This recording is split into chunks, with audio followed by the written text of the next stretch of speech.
I present you. അല്ലെങ്കിൽ വേണ്ട. See for yourself. തോർക്കണം. സ്ത്രീകളെയും കുട്ടികളെയും പിടിക്കാന്നുള്ള ജനീവ കൺവെൻഷൻ ആർട്ടിക്കിൾ 12 എടുക്കുക. അതേപോലെ തന്നെ ആർട്ടിക്കിൾ 25 ഇതൊക്കെ ഒന്ന് വായിച്ചു നോക്കിയേ. അതിലൊക്കെ സ്ത്രീകളെയും കുട്ടികളെ അടക്കം പിടിക്കാന്നുള്ളത് എഴുതി വെച്ചിട്ടുണ്ട്. നീ പെട്രോളിന്റെ വില കൂട്ടും.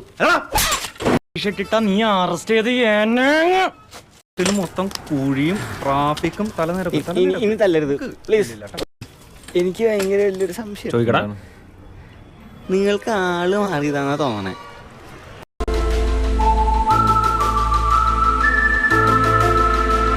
ഉദ്ദേശം എന്താ അറിയോ? It is not practical. കാരണം നമ്മളൊരു യുദ്ധം ചെയ്യാൻ വരുന്ന ആൾക്കാരെ പിടിച്ചിട്ട് സൽക്കാരം കൊടുക്കല്ല ചെയ്യാം. അവരെ സ്വാതന്ത്ര്യം റെസ്ട്രിക്ട് ചെയ്യും. പലപ്പോഴും മുമ്പ് കാലത്ത് സംഭവിച്ചിരുന്നത് അവരെ കൊല്ലുക എന്നുള്ളതായിരുന്നു. പക്ഷെ അത് കൊല്ലുക മാത്രമല്ല, അവരെ എക്സ്ചേഞ്ച് ചെയ്യാം, അതേപോലെ തന്നെ അവരെ കൊണ്ട് പണിയെടുപ്പിക്കാം, ഒക്കെ ചെയ്യാം എന്നുള്ളതാണ് ഇപ്പോൾ നമ്മൾ മനസ്സിലാക്കുന്ന ഏറ്റവും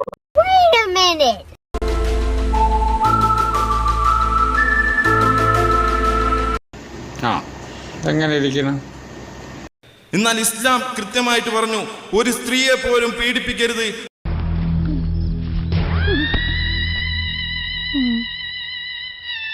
ഇതെന്ത് മറിമായും എനിക്ക് ഭ്രാന്തായി പോയതാണ്, അത് നാട്ടുകാർക്ക് മൊത്തം ഭ്രാന്തായ.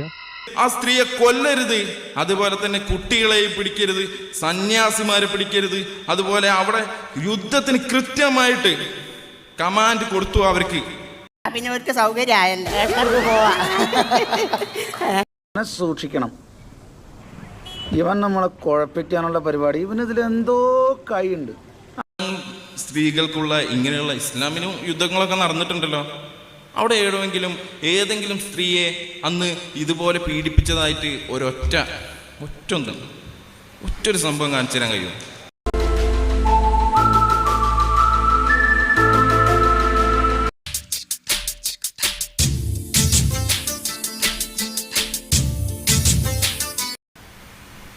ബനു മുസ്തലക്കിൽ പോയിട്ട് പിന്നെ കൂടെ പള്ളീൻ്റെ ബാക്കിലിരിക്കുമ്പം ആൾക്കാർ പറഞ്ഞു, കൊറോസായിലിപ്പം വീട്ടിൽ നിന്നൊക്കെ വിട്ടു പോന്നിട്ട് യുദ്ധം കൊള്ളാന്നൊക്കെ പറഞ്ഞിട്ട് നമ്മൾ സ്ത്രീകളിൽ നിന്നുള്ള ഒരു ഒരു ഒരു അകൽച്ച വല്ലാതെ ഫീൽ ചെയ്യണം, നമുക്കിന്ന് അസുൽ ചെയ്താലോ എന്ന് ചോദിച്ചു. എന്താ അസുല് അറിയില്ലേ? Coitus interruptus. അപ്പം മുഹമ്മദ് നബി അവിടെ മുന്നിൽ കുത്തിരിക്കുമ്പോൾ നമ്മൾ ചോദിക്കും പറയാതെ ചെയ്യാം. നമുക്ക് മുഹമ്മദ് നബിനോട് ചോദിക്കാറ്,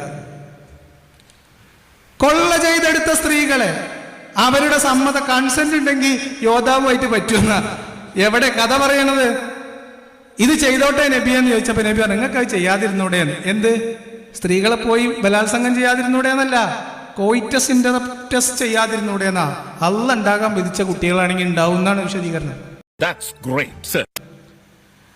അതുകൊണ്ട് പീഡിക്കപ്പെടാത്ത ഒരു മുസ്ലിം സൈനികന്റെ അടിമകളും സ്ത്രീകളായിട്ടുണ്ടായിരിക്കാൻ യാതൊരു നിർവാഹമില്ല എന്നാണ്.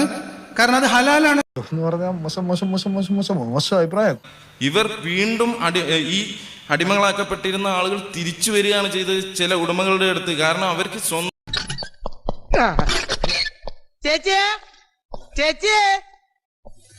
പോലീസിനോട് നീ പറഞ്ഞ് മനസ്സിലാക്ക്.